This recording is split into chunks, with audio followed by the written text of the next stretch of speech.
to have enough food for 3 people, for three feedings. But if nobody does that job at that level, and everybody said, get the people out of New Orleans, it cannot happen. The failure of New Orleans, Katrina, was a failure of process, not of desire. The government did want them out.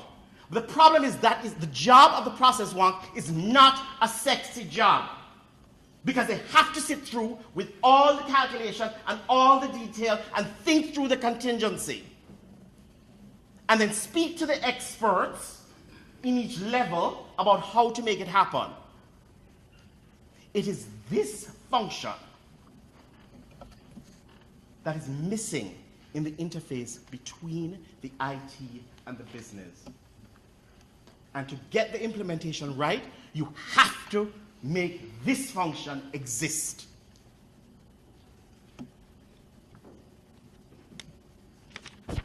There's also a thing about, there's always kinds of complexities, right? Minimizing and managing the complexity, because that also tends to drown projects. But I'll tell you a few things just sporadically that I've seen. Don't overlook the possibility of re-entering data.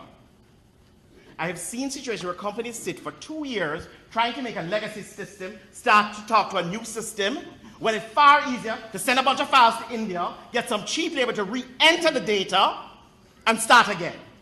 Far faster, far cheaper. But everyone's stuck in, no, this system can't talk to that system. We're trying all kind of things. 2 years, 3 years later, cannot organize. By the way, all the data is not necessarily needed for the next phase, which we don't allow, right? So maybe you don't need 20 years of customer data. You have it, but let's just copy in 6 months. Good enough. Let's move forward. Let's just copy in the top 500 customers. Good enough. Find some way to truncate the data rather than wait for the entire company. You make an acquisition. This is very common, right? Make an acquisition, and 2-3 years you're trying to get the systems to talk to each other. Find a bunch of cheap labor, re-enter a bunch of the data in the new system. Often faster, but not considered. Break even the big IT projects into mini projects, bite-sized projects. There should be no IT project that should last out longer than 4 weeks. 6 at the most. Define it.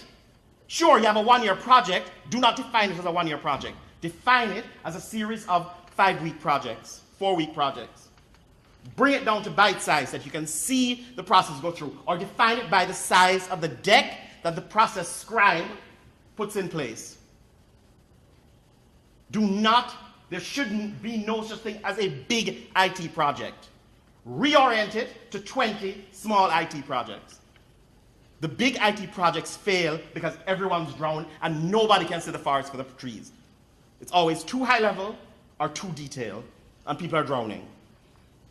Minimize the number of dependencies wherever you can. Don't let the project depend on 30 other things for things to be done. Minimize wherever you can the dependencies.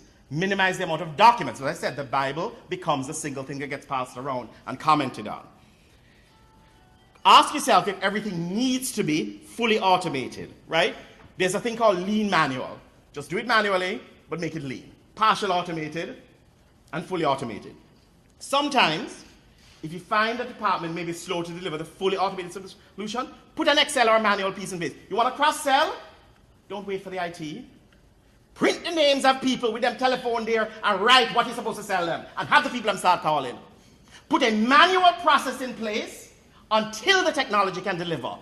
By the way, often when the manual process is in place, you learn a lot about the automated process that you are going to require. So do not be afraid. And so we have 1,000 customers, okay? Go to a situation with him. But no matter, you don't understand, we have 1,000 customers. I say start with 20. Can you print 20 names? Can you print 20 names and phone numbers and identify what they're supposed to sell? Start with 20. By the way, you'll also find out if your cross-selling strategy is even realistic. Because if after 100, you haven't been able to cross-sell, do not invest in technology to cross-sell. You don't have the people, the product, to be able to cross-sell.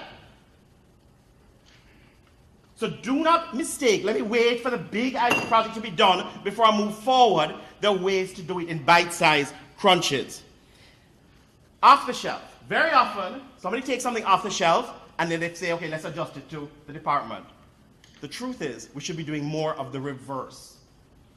Off the shelf is standardized, market tested. It's more likely that your people are doing it in a screwed up way than the technology is screwed up, right? Because which has been going with many, many departments. And what ends up happening is that we take the off the shelf and then ask the IT department to adjust it to the way we do business. No. Reorient the organization to match the off-the-shelf technology.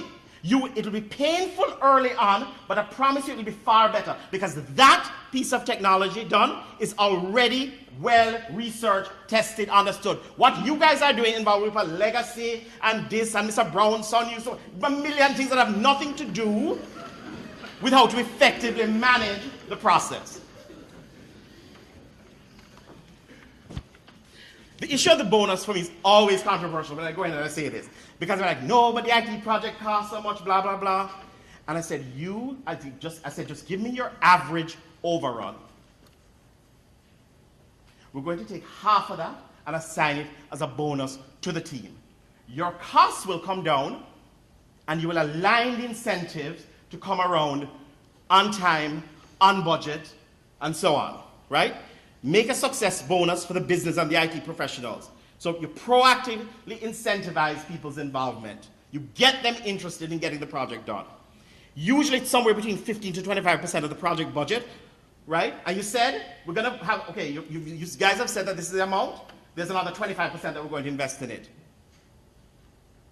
Some of it will be for the overrun, but whatever, we're assuming 25% overrun, whatever is not overrun, you guys will share it as a bonus. You'll see how fast you don't get any overrun. How quickly the thing scales to exactly what you expected in terms of the ROI. On time, business case realized, and paid out on the implementation, right?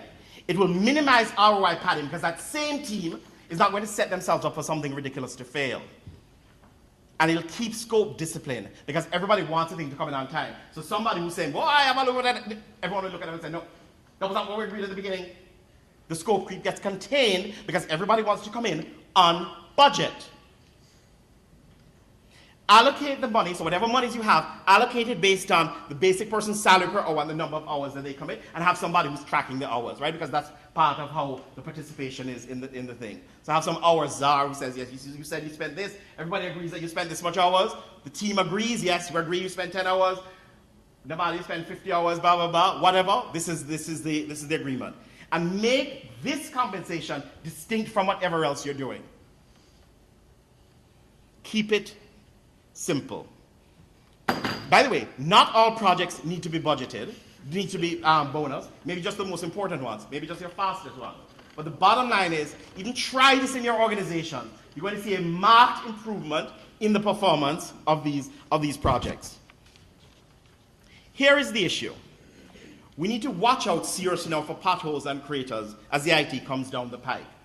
As technology capabilities expand, and my good friend Peter Harrison is going to be talking about artificial intelligence. By the way, we still have struggled with customer retention technology, right? But artificial intelligence is coming down the pipe.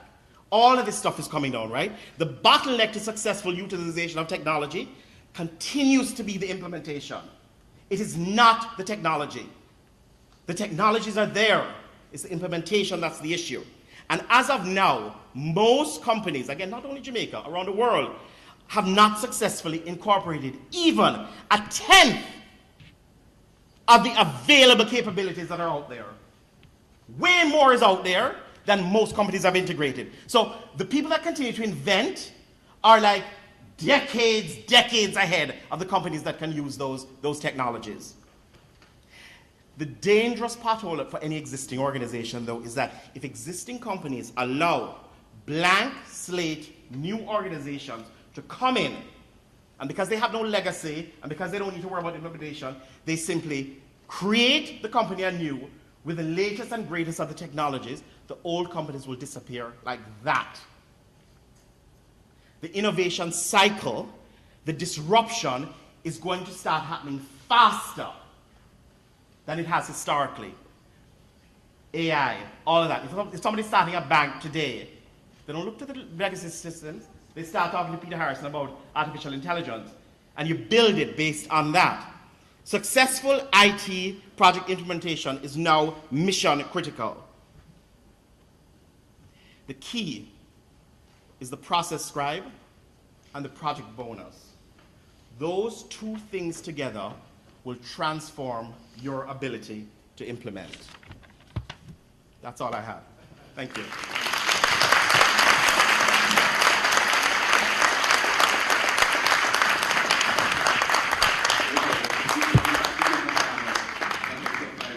Five minutes.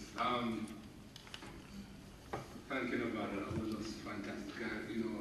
Ernest, you are my, we have to go back now, so some things to change, okay? We're going to take a 15-minute break, but I tell you what, so one of the feedback I got yesterday that the sessions were too short. It's a knowledge forum, and there are different things that we want to expose ourselves to.